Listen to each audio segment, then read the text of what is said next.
Hey everyone, it's me again, Future Kira, and just before the episode begins, I want to let you know that Jay accidentally recorded like both his desktop audio and his microphone audio, so basically kind of like my audio track and his at once.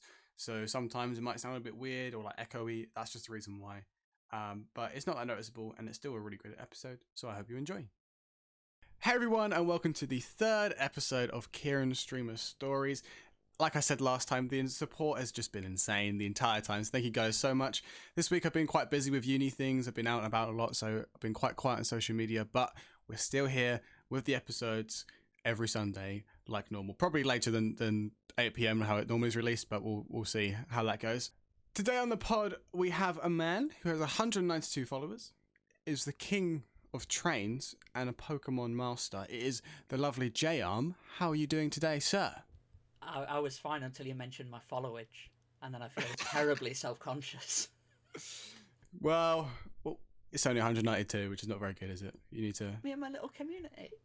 Hey, it's more than I've got. It's more than I've got, so I can't say anything at all. How you doing, mate? I'm not bad, how are you? Yes, very well, thank you. We'll always start these podcasts with a nice little question about your opinion or your bit of advice that you'd give, the most unique bit of advice you'd give on how to grow online. Take it away. I will preface this, but when you sent me the message last night saying I asked for a unique piece of advice for growing online at the start, my heart sank because I thought, crap, I should probably think of something profound that would help. But like the reality is, just do stuff that you enjoy, and like you will organically find people who like that stuff as well.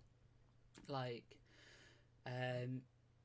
you know, I try not take Twitch too serious. You know, it's just a past, like, you know, and for some people it's a job, and I do put in like a lot of hours, but it's not something worth getting stressed over.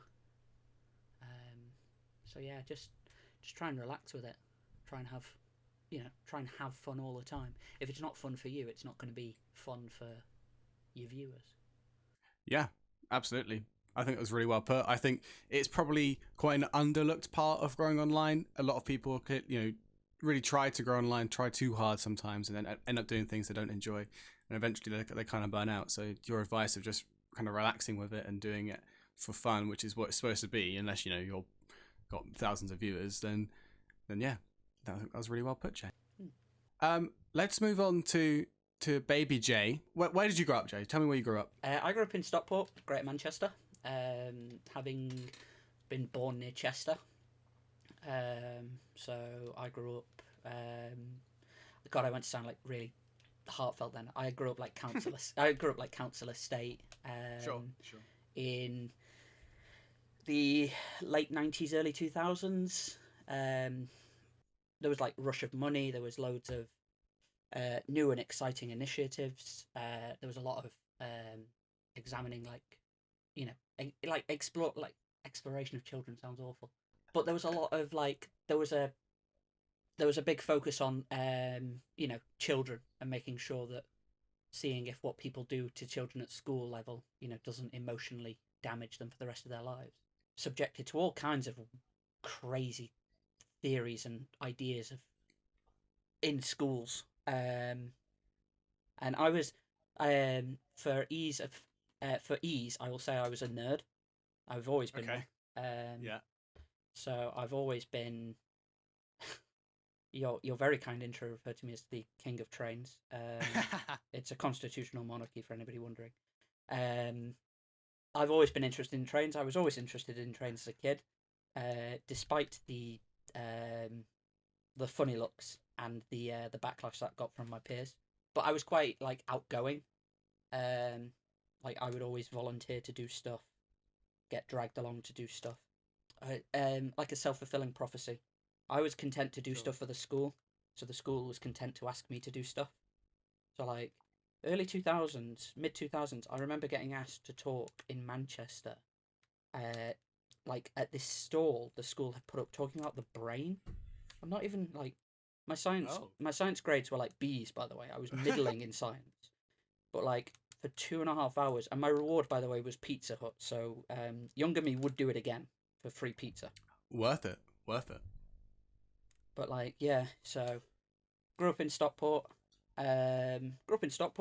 Was bullied like most kids. So developed like I don't say irrational, but a certain dislike of the area of the place. Yeah, sure. So I moved to where I was born, near Chester, for university. Sort of like cyclical, sort of like a destiny sort of thing, like a returning home, which is where Yeah. I've been stuck ever since. When I moved to uni, 4 years, 4 years of doing that, and then trying to live some sort of life, and then there was a pandemic, And here we are. and the world stopped. That's the podcast. Thank you for listening. No, you summed up, I think, growing up quite nicely there. Sorry, I'm not as melancholy as this normally. No, you're good, mate. You're good. I have no idea what got you to talk about the brain, but we'll talk. That's fair enough. Like they would just, I genuinely like. I went so as an adult looking for work after 4 years of uni. I did drama at university, so I'm highly desirable for all careers. I volunteered at a charity shop in Warrington that my old head teacher set up. Like it was Okay, sort of like that's how cool. that was how I sort of learned about it. This charity shop that they were setting up, and there was a wonderful moment of seeing each other after nearly 10 years, and this like I've always been short. I'm 5'3". I've been 5'3" for probably 10 years now at least. I'm not getting any taller. This really imposing principal figure, who was most of my high school life, admitting that he used to fear speaking after me, because apparently I had a knack for talking to people, like to get people interested. Okay. So odd the way that people remember. So weird, the memories people have of you that you might not realise. Yeah. I moved to Chester, like as I say, for university purposes. I now sort of have caring responsibilities, so Yeah. I am here for the foreseeable. That's fair enough. You got a nice little life going on, Jay. From the bits I know about you. For those who are not aware, me and Jay know each other fairly well. We've been friends online for a little while now. We've met up once, had a nice little hug, which I remember every moment of to this day. So talking to me about uni life. What did you go up to at uni? I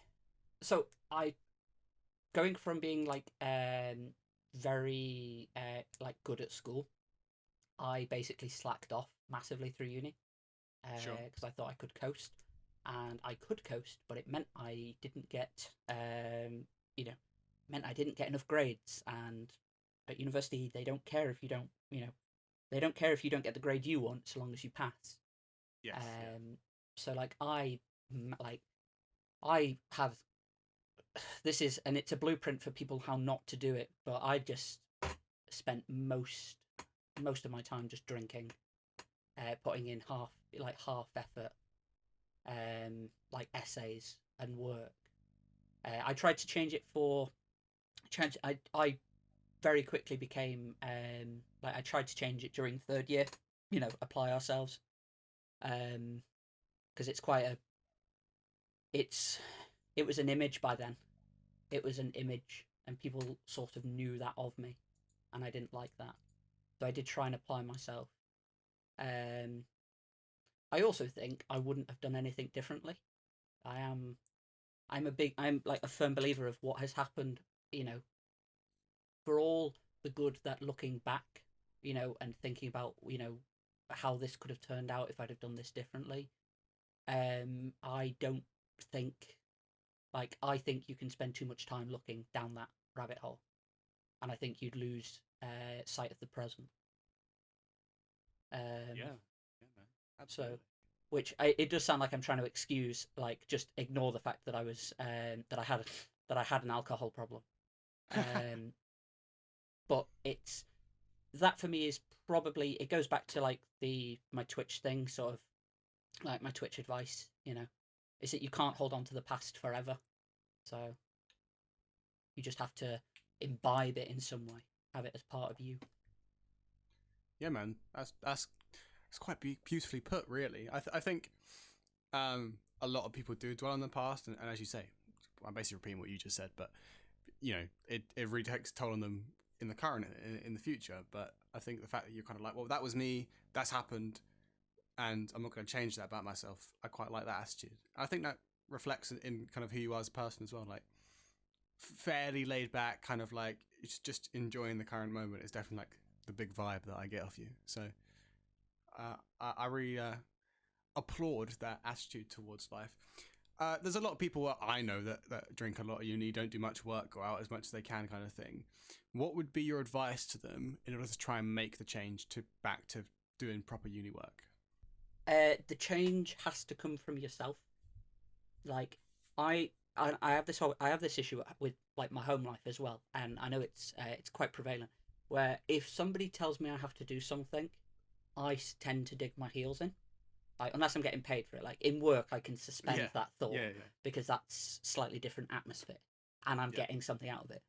But the example that always comes to mind is if, as a kid, if I was told to clean my room, I would dawdle, I would drag my feet, and I would ultimately give up with it.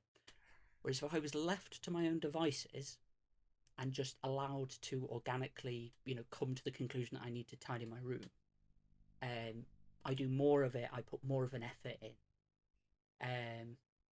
And it's similar with when people comment on a change you've made, like like, oh, you're finally doing this, or oh, we haven't seen you for nice of you to join us. I think that I think that sets people back because that puts people on the defensive. And I personally, I resist as much as I can with in those scenarios. So it has to come from yourself. But the people who are like giving you advice aren't being negative. They're not being like bastards. They're not being rude. They're not being unkind. Like they're just looking out for you. That's what I'd say. Like I talk about, like because I did my undergrad and I immediately stayed to do my master's degree. So I did 4 years, and the difference that having in that fourth year, the difference in having all of those people that were in my year group, that we did a lot of social stuff together, we did assessments together, losing like 60 people for like 8 strangers was a hell of an adjustment to make. Yeah. Because these were people who had no idea who I am. I've no idea who they are. I don't know what they consider to be socially, like I don't know what they consider to be, the norms, and like acceptable, So it's like sort of redeveloping the relationships, so it meant I had to be, in my masters in particular, I had to be more focused. The atmosphere was more focused. And like through doing the masters, not the undergrad, I discovered I wanted to be an artist. So like I wouldn't have come to that decision if I hadn't have done the masters. Like for sure. So I like, again, I'm thankful for how I did it, and where I could have done stuff differently. There's no point me going. There's no point me thinking, oh, I could have done this differently. But yeah, that's I think some good advice and some good anecdotes to go with that. I've always kind of wondered kind of how a master's degree works. So does it, like, other people from different unis are coming over to do a master's at the one that you did yours at? Is that how it works? Yeah, so we had people so there was 3 of us, there were 4 of us from my year that stayed. Yeah. But one dropped out for reasons. Mm-hmm. One was doing dance, I should say, and one was doing part of the course was at the local theatre in Chester. Okay. So we didn't see Alex. We didn't see her for most of the time. Like, right. And this was somebody in my cohort that I would sit next to in like lecture theatres. This was somebody who I'd Right. done work with in the undergrad. So, all right, there were 4 of us that went through, but in practice, I'm seeing 1 or 2 of them a week for maybe an hour maximum. Yeah. The other people you get in are people coming from universities from like undergrads.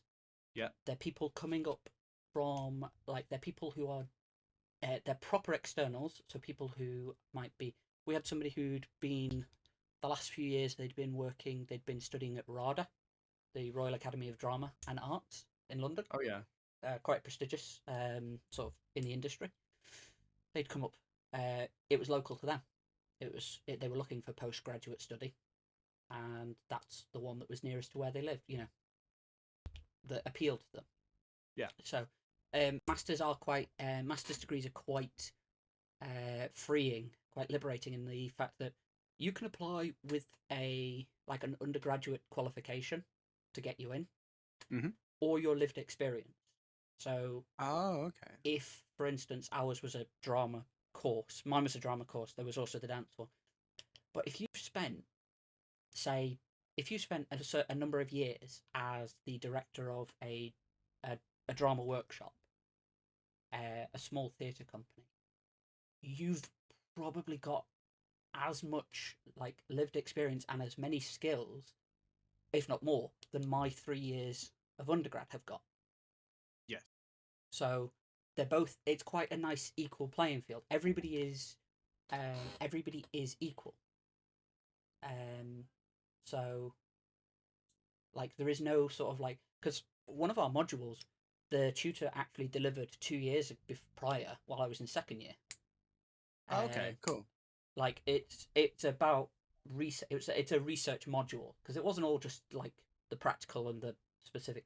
There were some really good modules on like research and documentation. And there was this presentation which compared it to like reading and getting like quotes and that to flying an aeroplane versus flying a helicopter. Sure. So if you look down from an aeroplane, you're seeing stuff very briefly. You might not fully grasp it. And as soon as you've passed it, it's gone. Whereas with a helicopter, in theory, you can hover. You can get lower down, so you've got more chance to understand it, see better connection.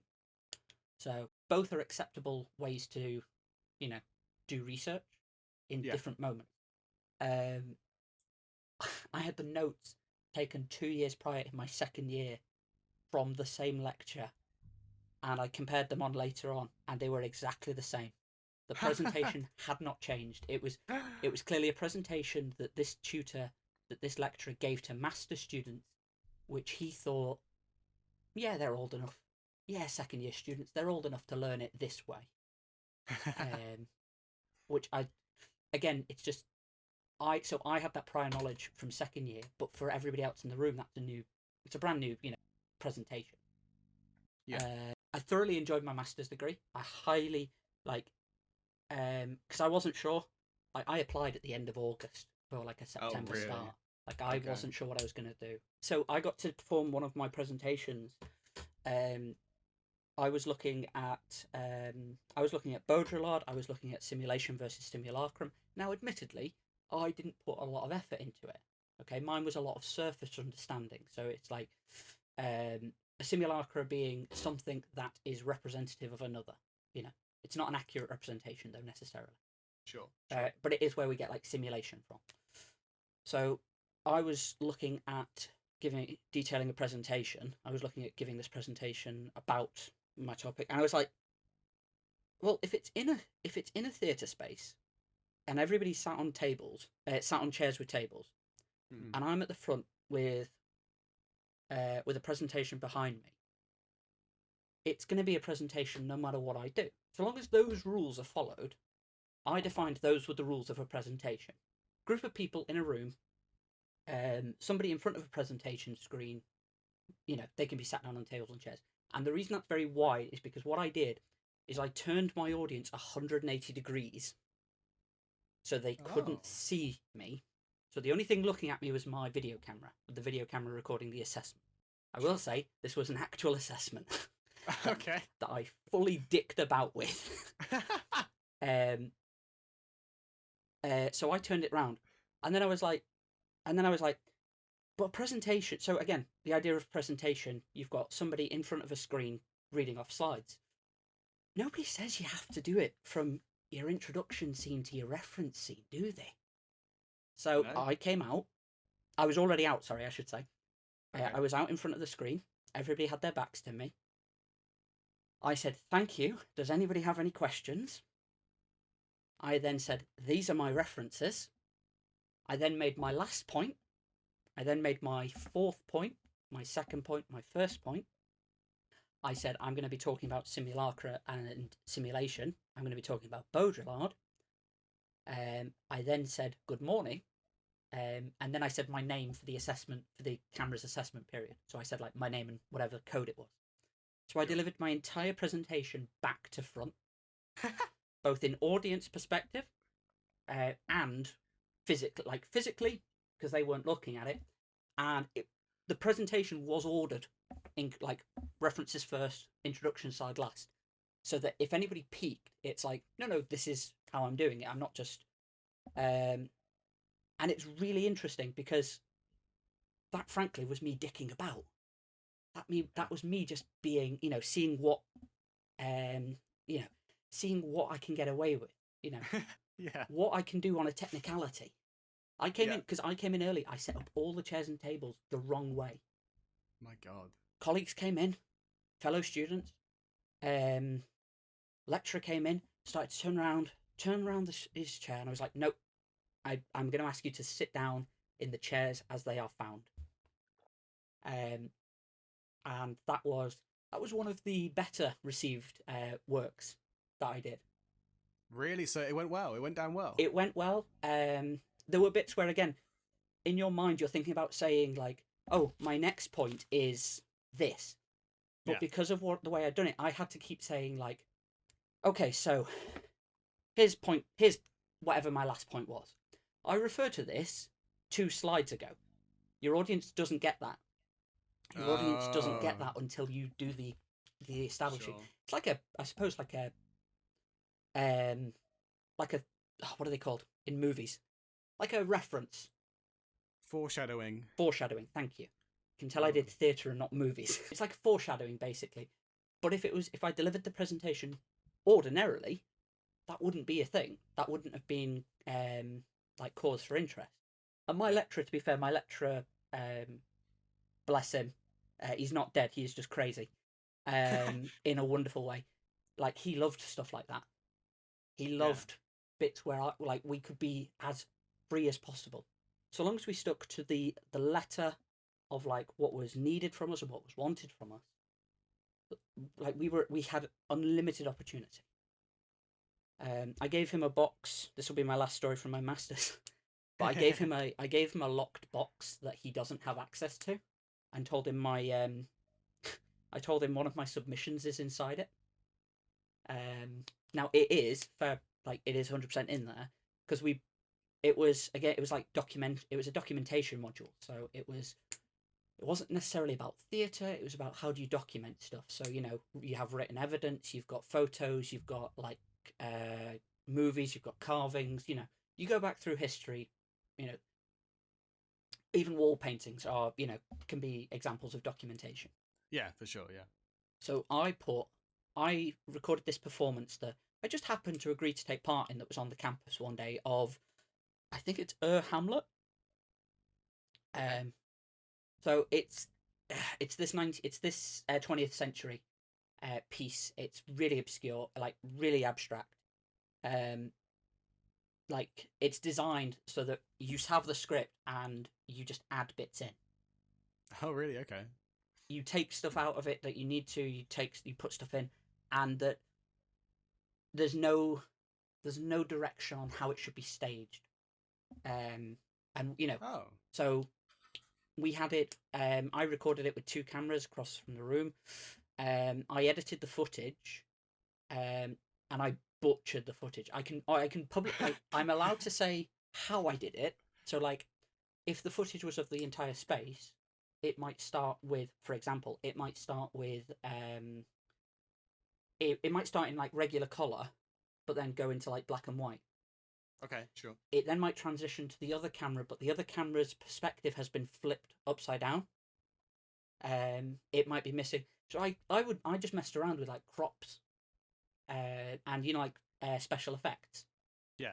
So the films on the discs are unwatchable. I put them in a locked box. I got everybody who performed and everybody who watched, because there was only about 6 of each, to sign a document which has technically no legal binding, to basically agree that the last people alive would get the box's content. So the last audience member has 1 disc, the last performer has 1 disc. And when I describe it like that, it sounds obscure, except it is the plot of a Simpsons episode. It is the plot of the Simpsons episode, Bonfire of the Manatees.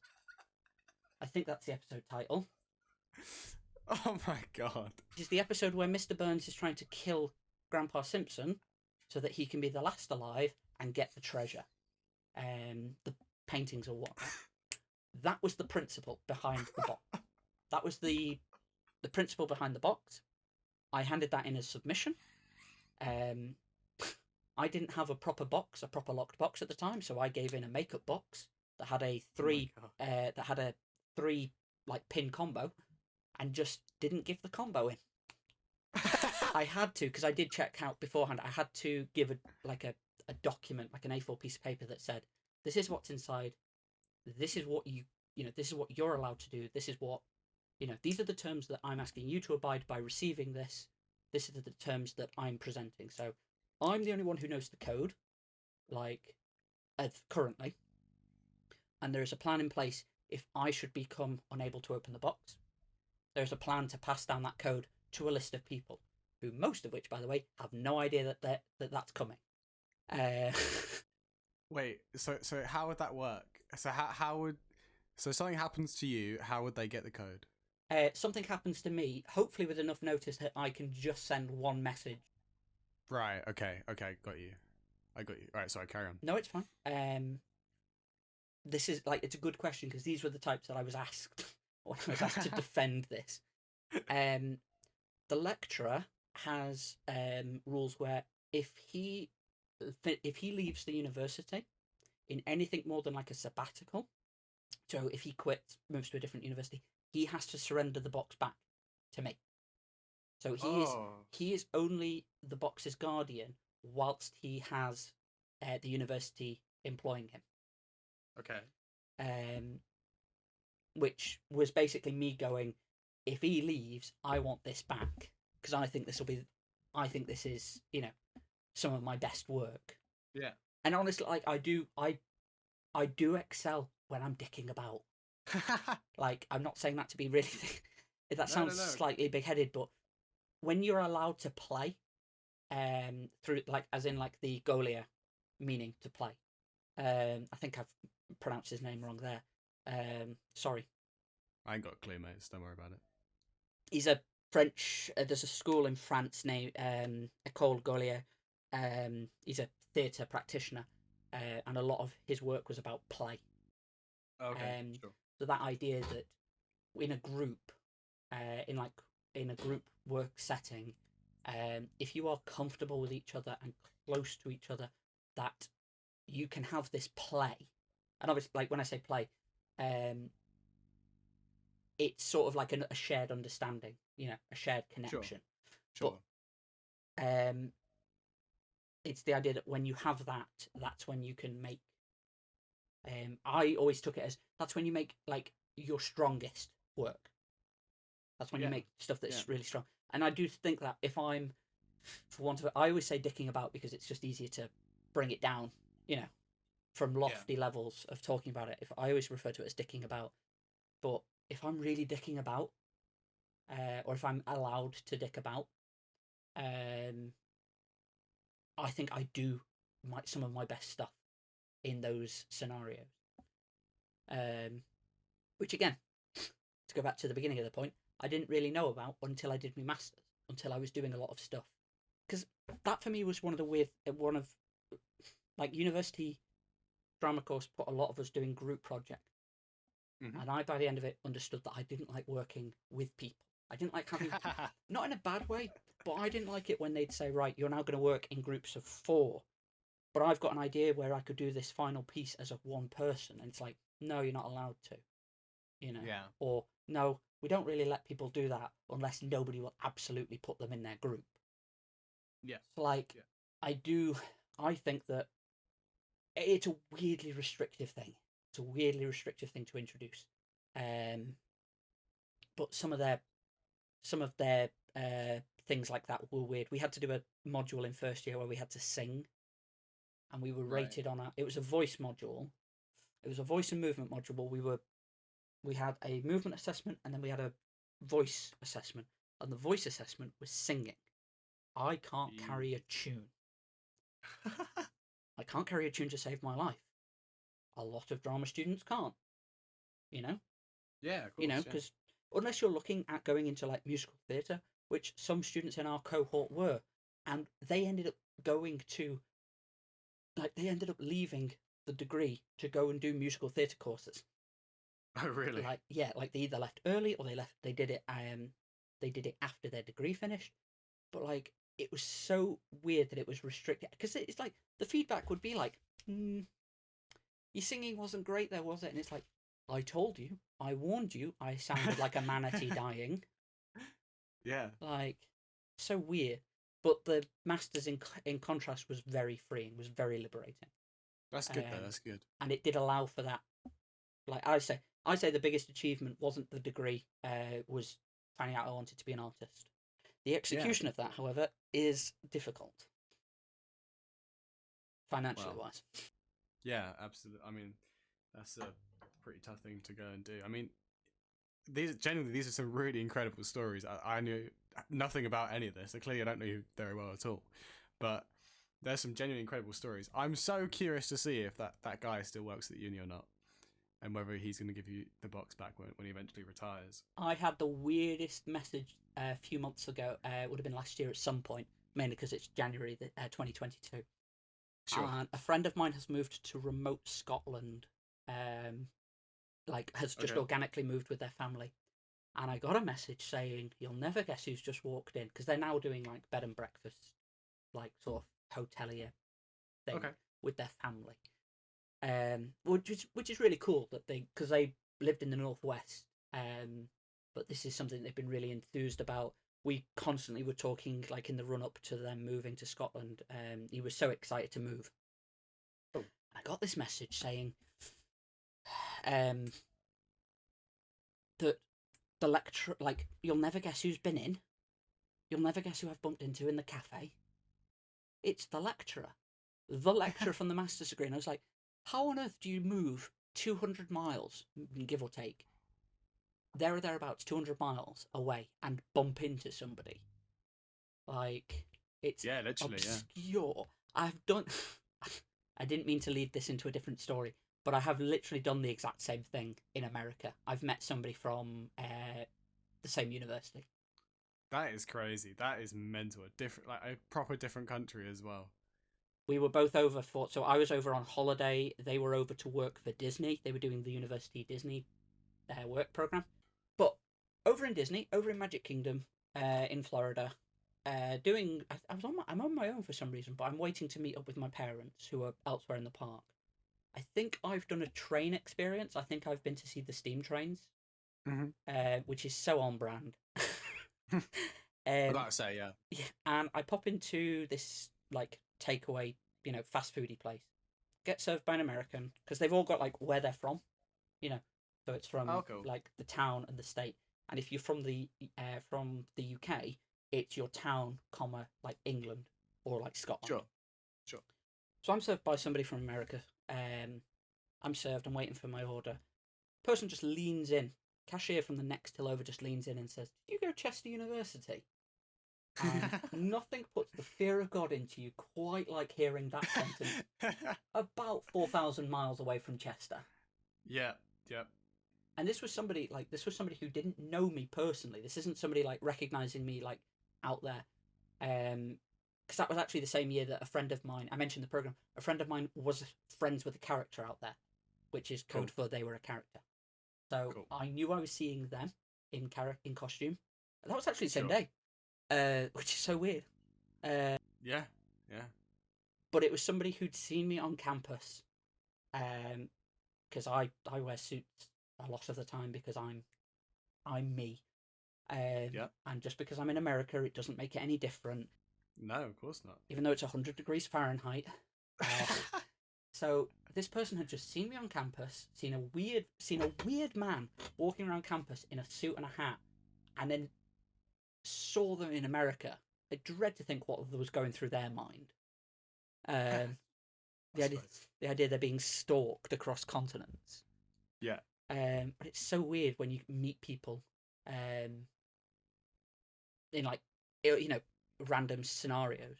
Oh yeah, so it was like, you'll never guess who I've met, and I basically was like, does he sound like he still works for the uni?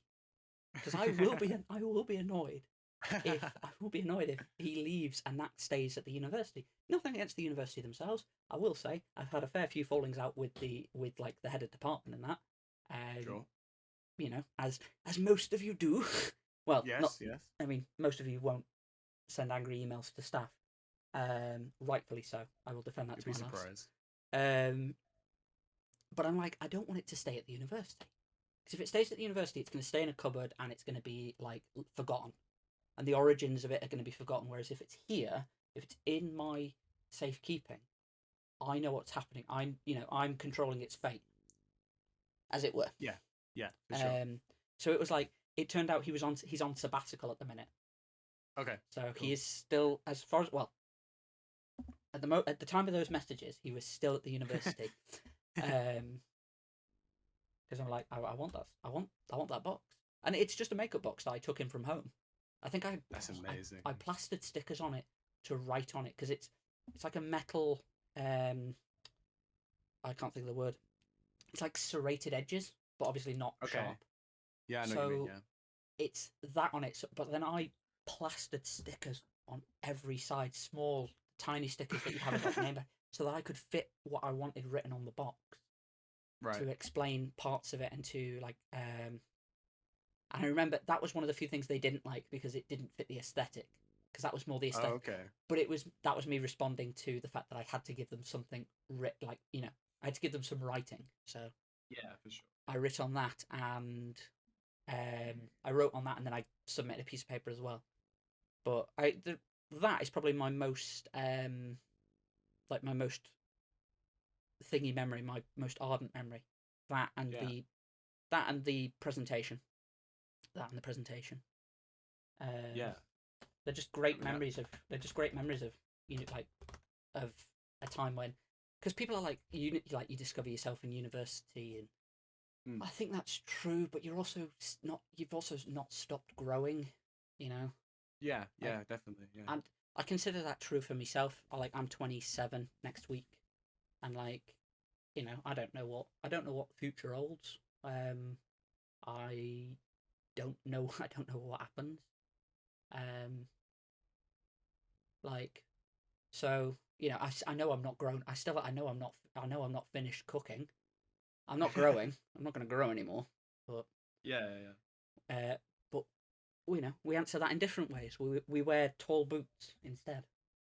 Exactly. I can see you in a nice pair of high heels in a few years, Jay. Don't worry about it. I have walked in high heels. Let's not go there. Okay, well, that's a different time.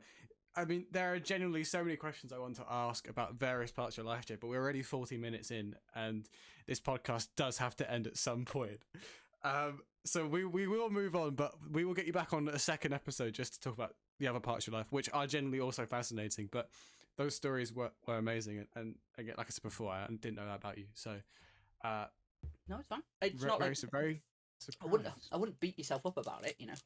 It's stuff that comes up in conversation. But if it's not come up in conversation yet, it's not me withholding it it's not like me deliberately withholding it or maliciously withholding it. It's just, when's the best time to tell? When's the best time to mention this?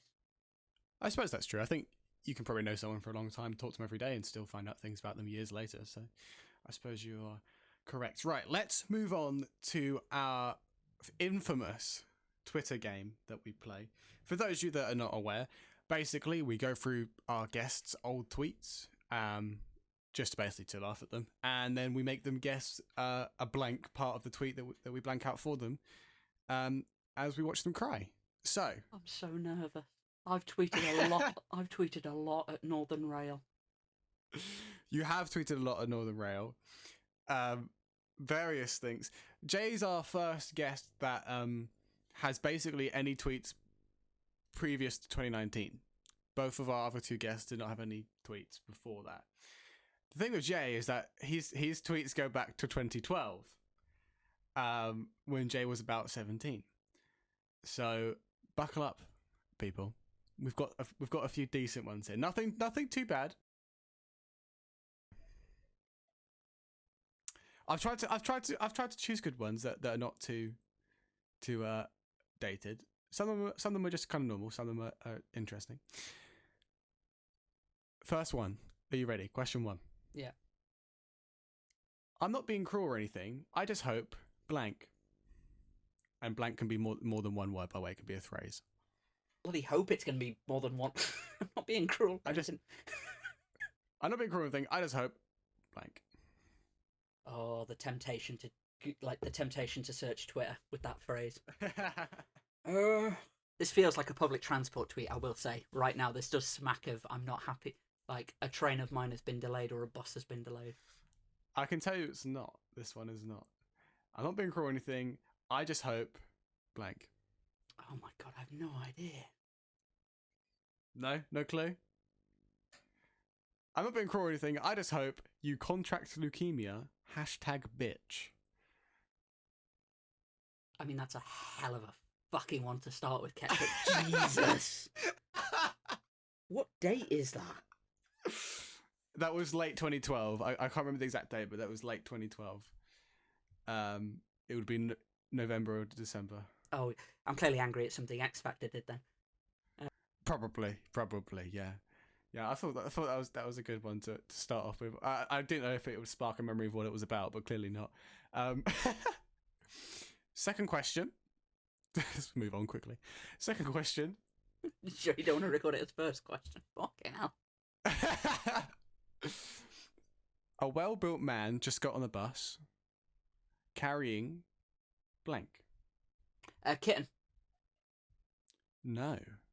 Well-built. No. Well-built man. First of all, why am I looking at this man?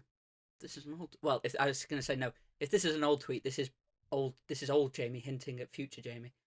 Very much. Well-built man. In my head, it's... Well, you've just said it's not kitten. It's not kitten. Because in my head, it's got to be some sort of, like, animal in their pocket. Like, chihuahua in their pocket. Oh! Rabbit! It's not an animal. It's not a creature. Sorry, I was thinking of rabbits on the 192, which is a very mank reference. There's a man who has rabbits on the 192 bus. To explain. I gathered it was something like that. Well-built man. Sorry, I'm stuck on this phrase, a well-built man. I don't know where I would get the image out of your head. I don't know where I've plucked those phrases from. I don't know. I have no idea. What has the well-built man brought on the bush? I apologise for anybody who thinks I'm terrible at guessing. Oh, I mean, these are literally 9 years ago. I wouldn't expect you to remember any of them. A well-built man just got on the bus carrying a box of tampons. #what the fuck. Oh yeah. Younger me wasn't as au fait. No, I mean I would do the same, to be honest, at that age. So good for that person. Good for that person getting tampons for whoever and not giving a fuck about what. We're talking 9 years ago. Like 9 years ago, I'm wearing a suit on a bus in Greater Manchester. Like I am still the weirdest thing about that interaction. like emphatically. Brilliantly weird though, Jay. Don't change a thing about you. Question 3. Blank for tea and blank for entertainment. Such bliss as this. This was in late 2013. Late 2013. 2013. No idea. Chippy for tea. Oh no, okay. 2013. We wouldn't have been having chippy. I love how, sorry, just for people at home, Ketchup told me about this round and was like, oh yeah, just, blank word. And then the first one was a sentence. But it's like part. No. It's part. It's part. It makes sense. I can't put. I hope you contract leukemia blank. Can I? Come on. The fact that you went back to that one. Well, I have to, don't I? No, that's what the editing tool's for. God, younger me was a fucking cunt. I don't know why. Like, I just say this before. Like I say, I don't have a guest. Like, younger me proper got into like being like old and like older like than I am and like cantankerous. So like I and it's a little bit like a self-fulfilling prophecy that if you're constantly like pretending to be miserable or finding negative points, like all your interactions are going to be like negative. Like you're only going to associate with equally embittered people. So I am glad as hell I grew out of that. What I meant. I've no thanks. People listening like you've clearly not grown out of it. I don't know what I said. I feel like it would have been chippy for tea. Chippy for tea? It was pasta for tea and QI for entertainment. I am my own biggest critic, but then again, have you heard how I tweet? Fuck me. God, I sound like somebody you don't want to be friends with, which is frankly explaining a lot. Like, hey, this is old you, Jay. You're a new man now. Don't worry about it. Question number 4. We've got 5 to go through, so we're almost there. Oh, thank God for that. Cannot believe I only just heard the devastating news. Rip blank. Okay, so, or is this from like 2013, 2012? Yes, still the same era. Yeah. It's too early for Alan Rickman. Carrie Fisher, I did a proper nice one, which sounds horrible. It sounds like I don't do it for everybody. Is it? I've no name. No name comes to mind, but I'm gonna guess. Are they like an actress or actor? No, they are a political figure. Oh bloody hell! It's not Charles Clarke, is it? It's not Charles Clarke. No, I think he was early 2000s. That's he wasn't.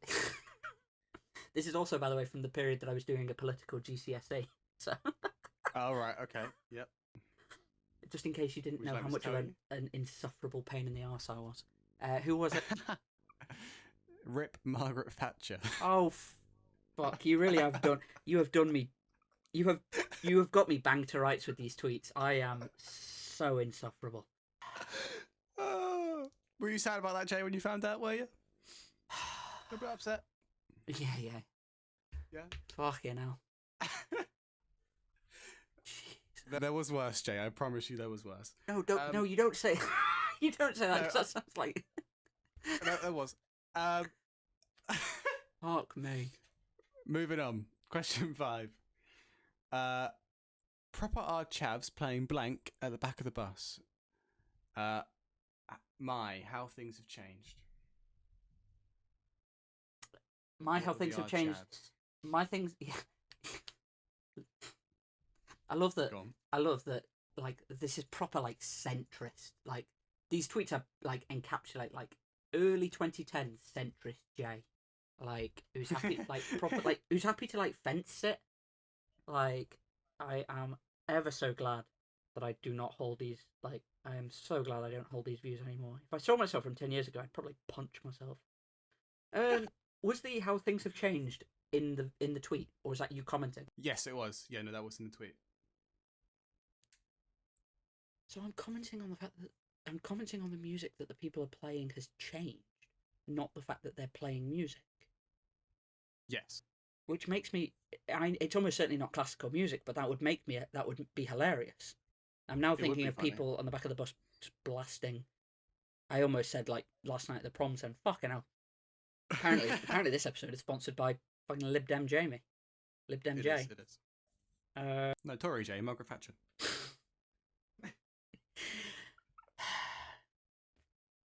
I can't even say you've done me dirty. It's actually banged. It's banged to rights. Can't wait to. Can't wait to tweet how much I'm looking forward to listening to this episode. Yeah. Don't listen to this one, folks, please, for my career. What music is it? I have no idea. It's Taylor Swift. It's Taylor Swift. Yeah. Oh, okay. I don't know what I was expecting them to be blasting. Don't know what music I was expecting them to be playing. 2013 Cool Kid music. What even was that? I don't even know. But no, yeah, 2013. You're talking like Taylor Swift album. I don't think.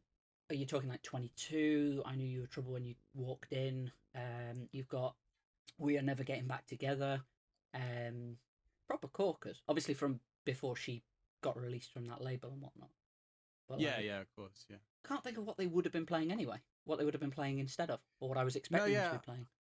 I don't think that UK rap was particularly popular in 2013, so it wouldn't have been that. So I don't know. Well, that was probably the most interesting Twitter game we've played so far. Thank you very much for playing, Jay. Can't wait to bring you on next episode and do even more dirty tweets. Can everybody listening tell that I wasn't told the tweets in advance? As obviously, it would spoil the game. You know what? I said that thinking that would be such a slam, but no, it's the point of the game to remember. Yeah, well, it'd be weird if I just told you the answers, wouldn't it? Well, you did also tweet about how you fell asleep during one of your exams.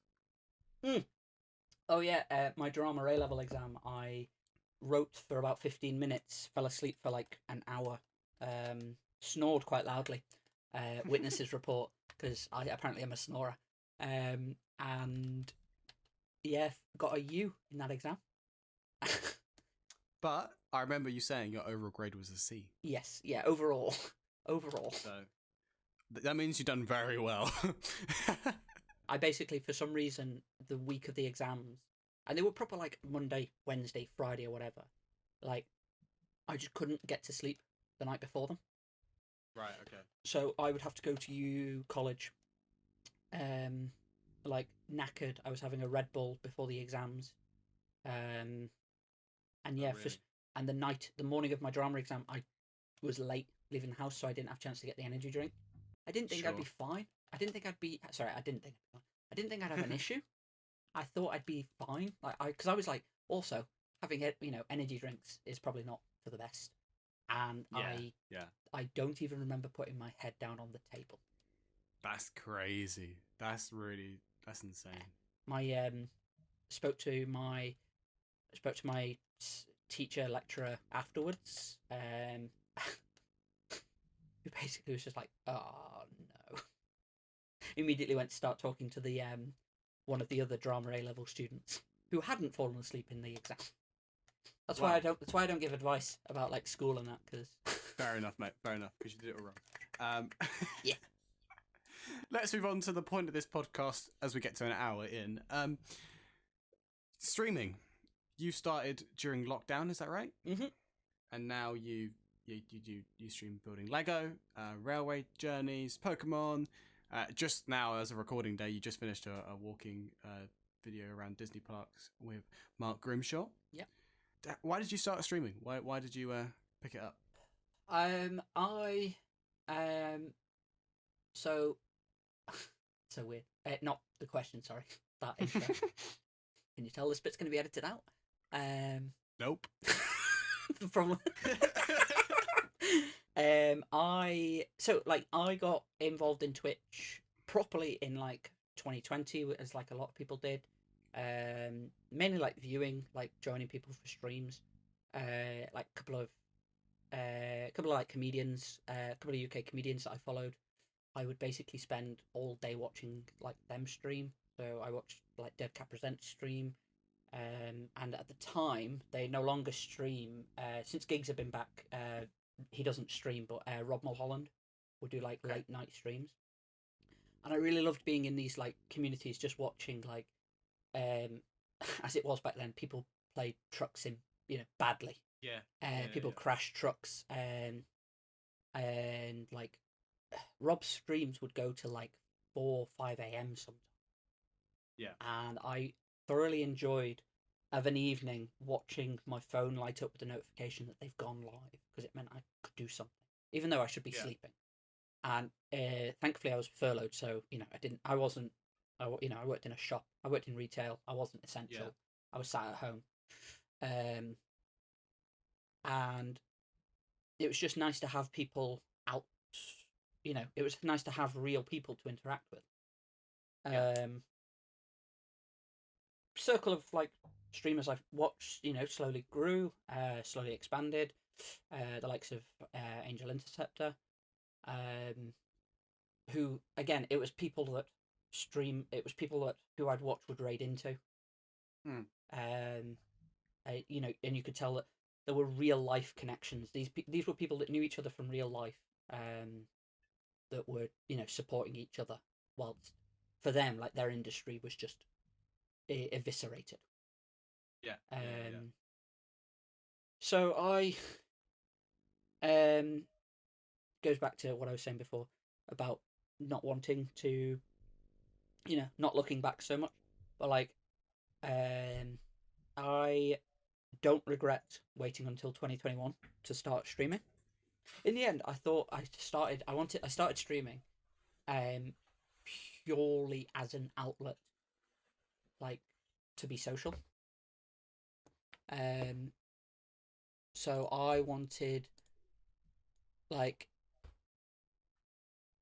I wanted sounds really bad when I say it like that, but like it has massively helped, having a medium where you can talk to people who are mostly like-minded, Yeah.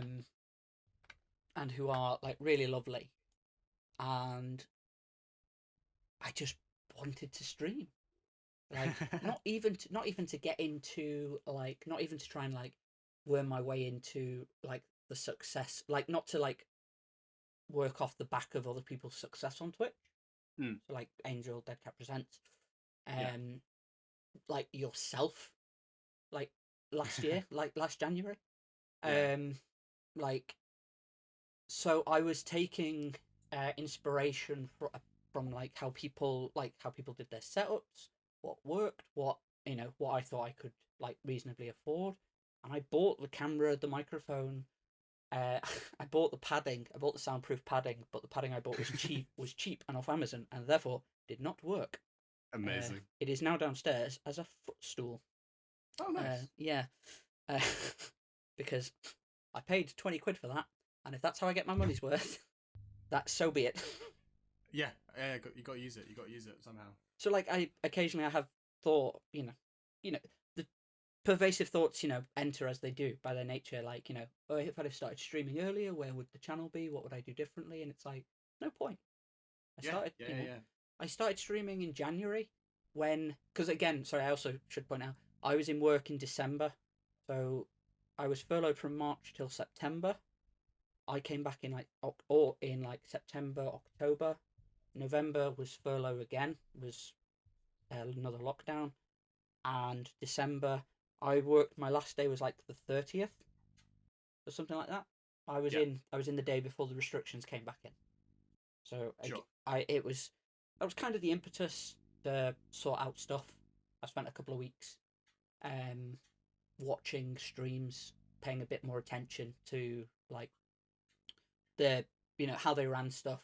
Yeah. I scoured like Google about asking questions about OBS, Streamlabs. Yeah.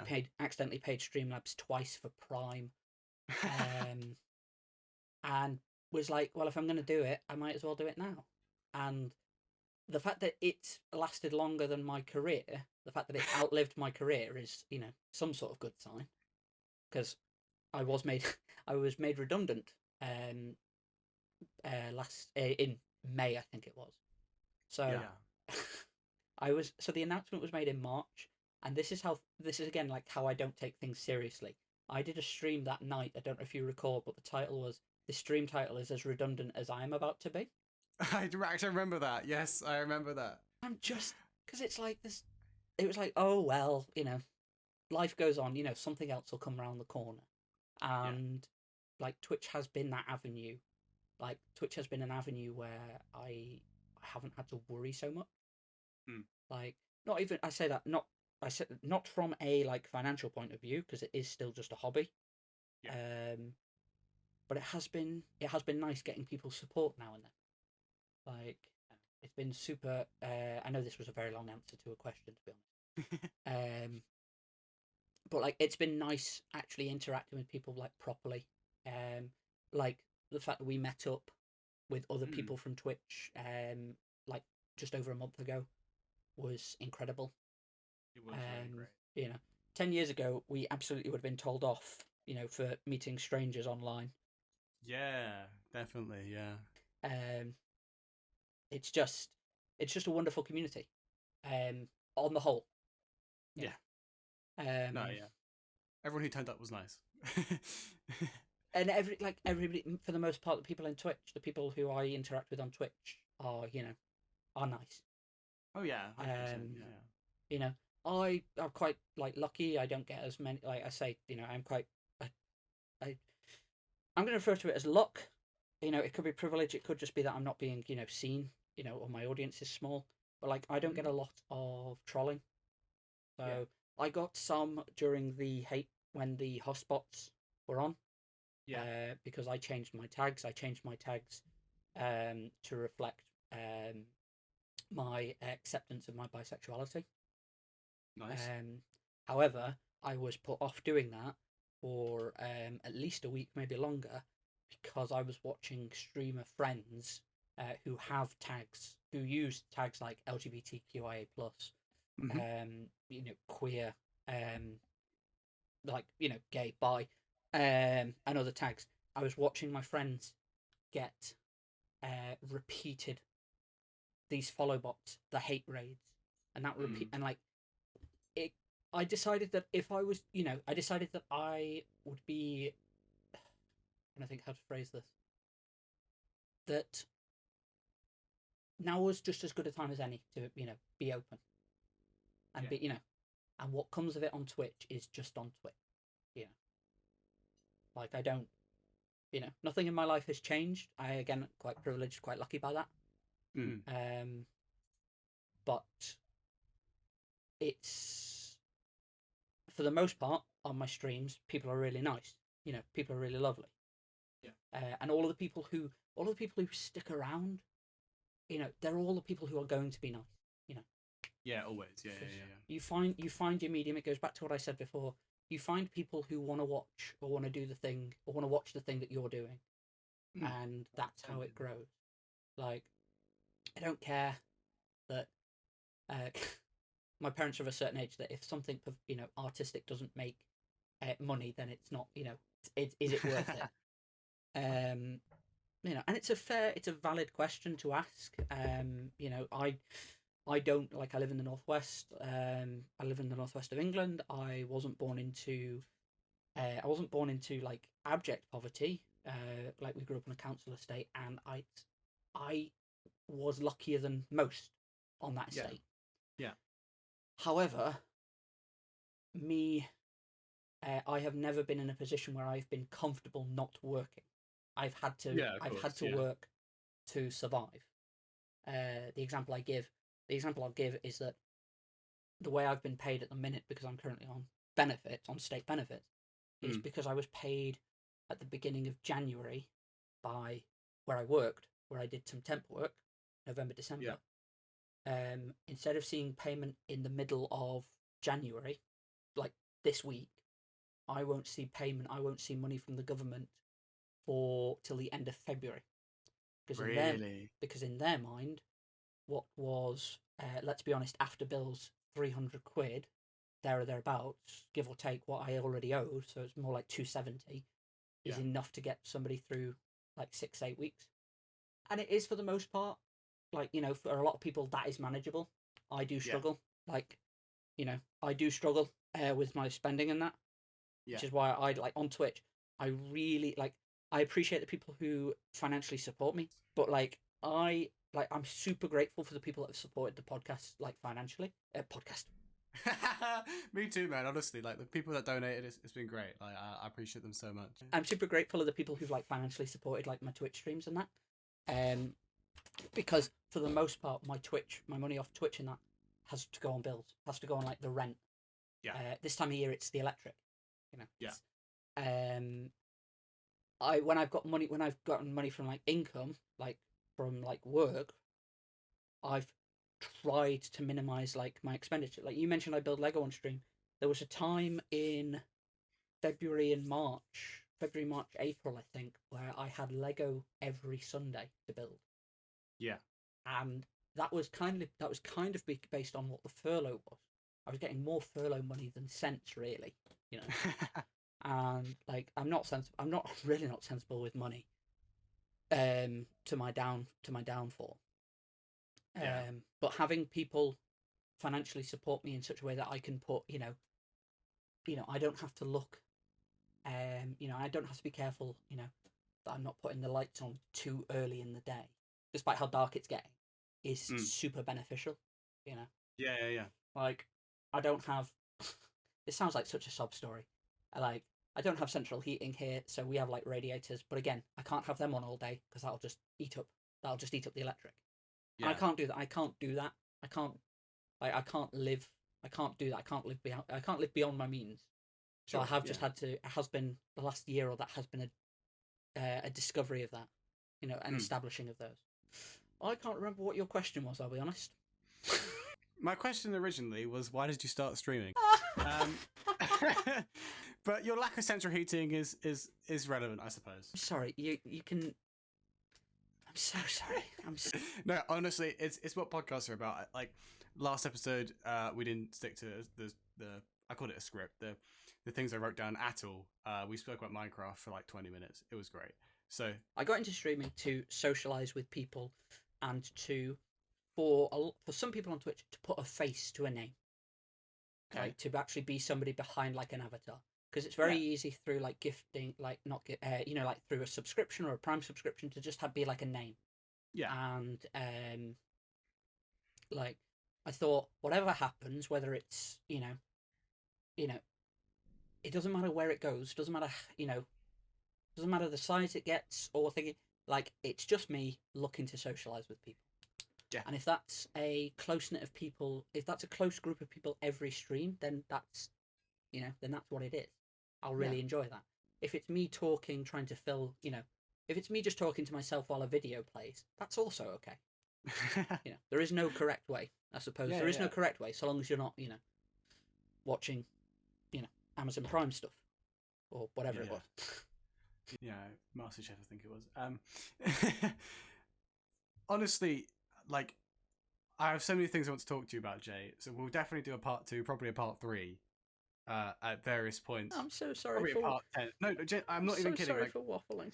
No, I'm not even kidding. It's been a really interesting podcast so far. Like, I'm not at all upset by the lack of direction, if you like. Like, I've really enjoyed listening to this, and I'm sure people at home will too. Let's finish off how we normally do, talking about some normal Twitch stuff.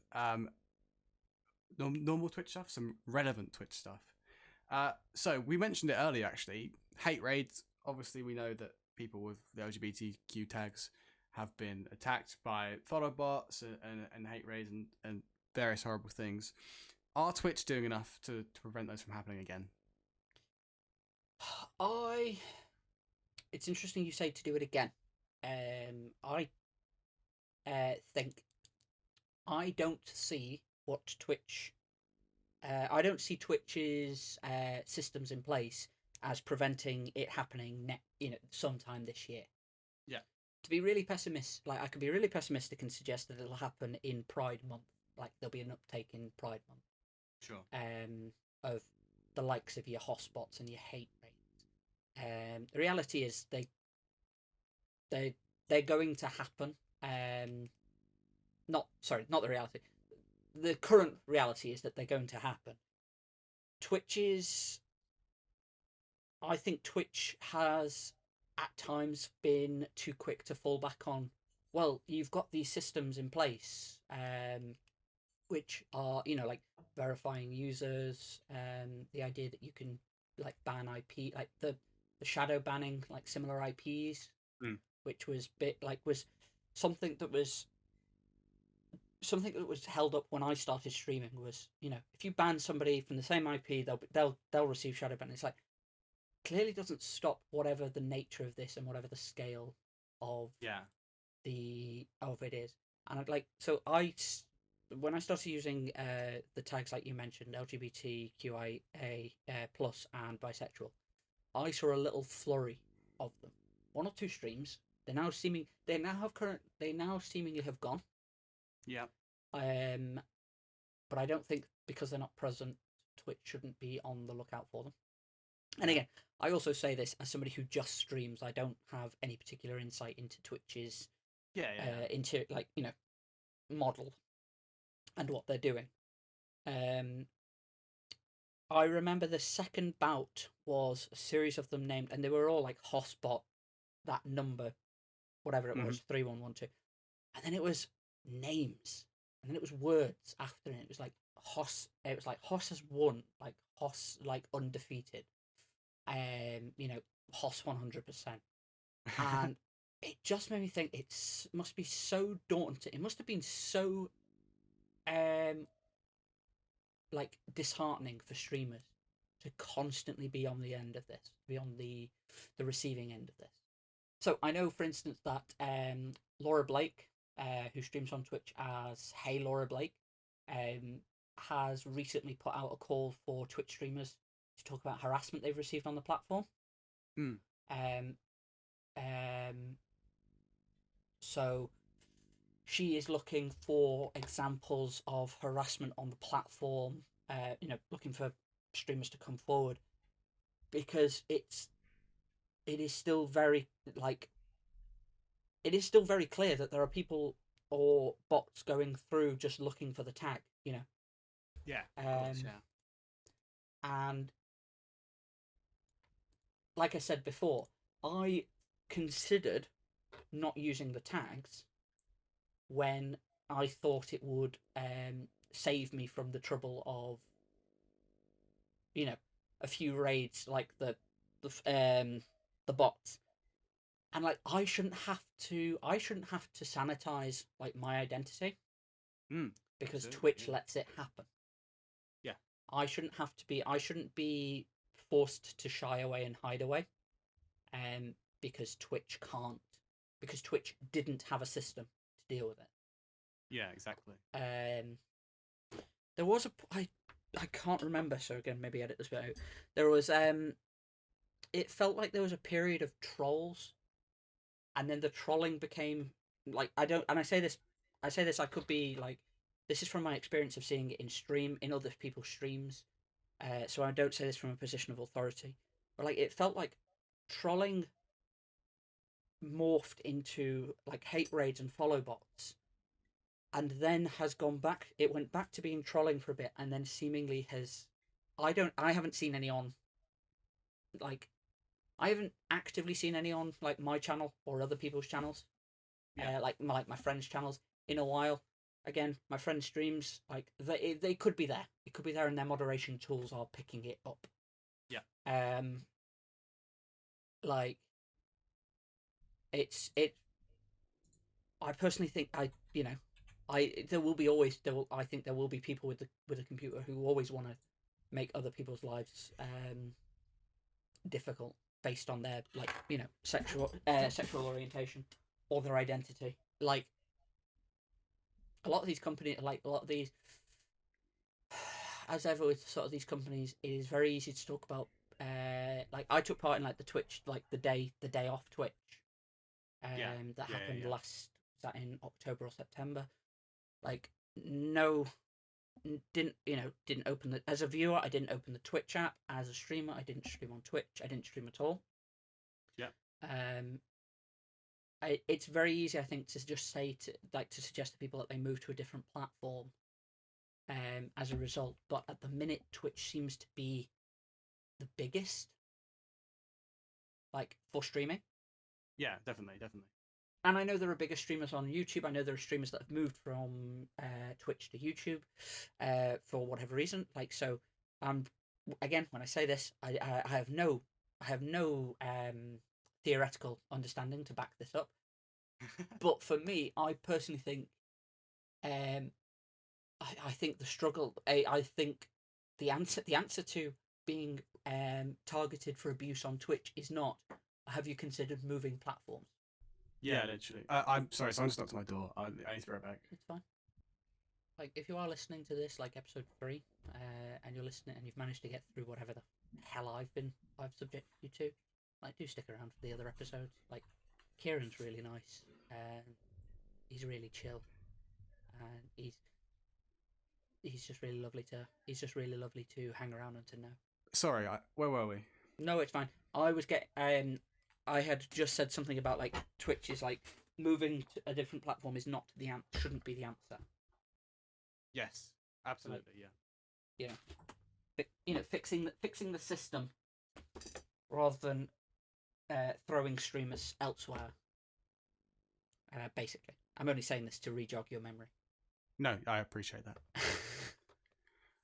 Yeah, no, I totally agree with everything that you said. I know that Twitch aren't doing enough. I know that Sloth not too long ago was getting follow botted. And he streams with the gay tag and whatnot.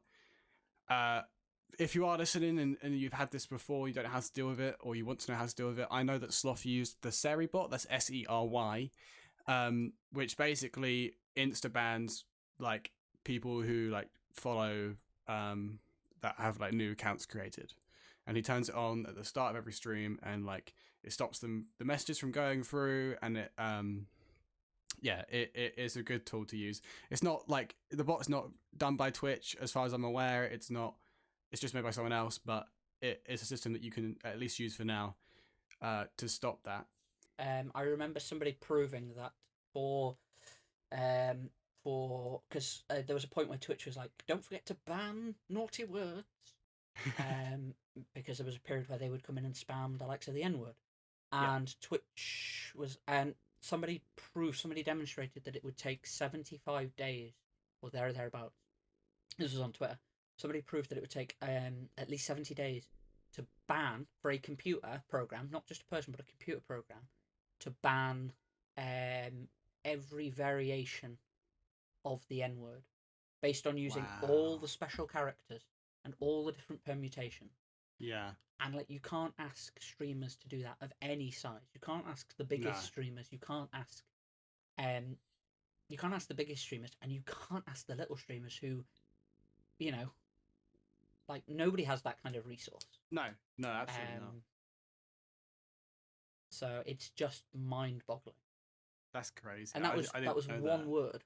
That was one word as an example. Yeah.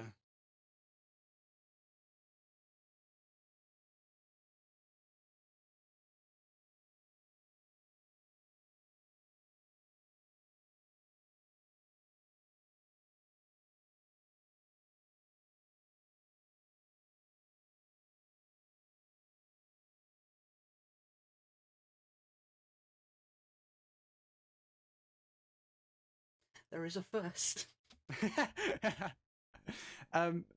Where can they find you, Jay? They can find me on Twitch. Surprise, surprise. Because I will not be cowed to another platform. They can find me at twitch.tv/Jayarrm, where, as Kieran Ketchup has excellently summed up before, I build Lego, I play video games, I watch ride-along videos. It's no two streams are alike, and I'm just doing it to talk. I'm just doing it to talk to people, because otherwise I have to talk to myself, and he's a bit of a pain. He supports Margaret Thatcher, so there we go. We had a perfect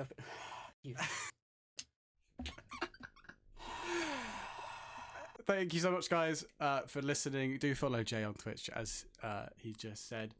We'll definitely get back on for a part 2, because there's so many parts of your life that we haven't even discovered this podcast.